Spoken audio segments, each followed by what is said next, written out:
L'examen comporte 40 questions, dont la plupart s'appuient sur des situations de conduite. La majorité des images est prise au volant d'une voiture, selon le point de vue du conducteur. Pour être reçu, il faut obtenir un résultat égal ou supérieur à 35 sur 40.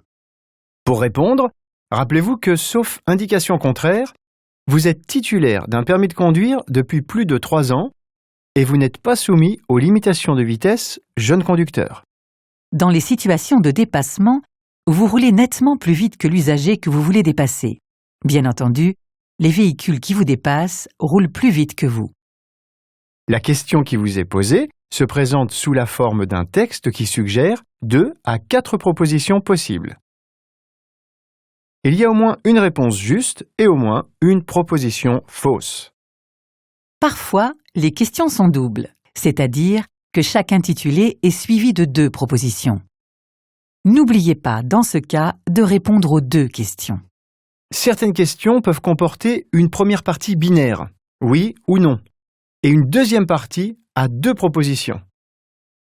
Il y a au moins une bonne réponse par question. Parfois, les 2 propositions peuvent être justes. Certaines images comportent des zones cerclées pour attirer votre attention. Tenez-en compte pour répondre. Parfois, un indice est placé sur l'image tel que la vitesse, les témoins ou l'angle de vision, ou directement visible sur le tableau de bord. Tenez-en compte pour répondre. Certaines scènes sont des images de synthèse fixes, permettant de montrer des situations particulières.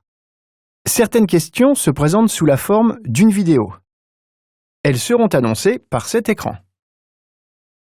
Vous découvrez une situation réelle ou une animation de type 3D.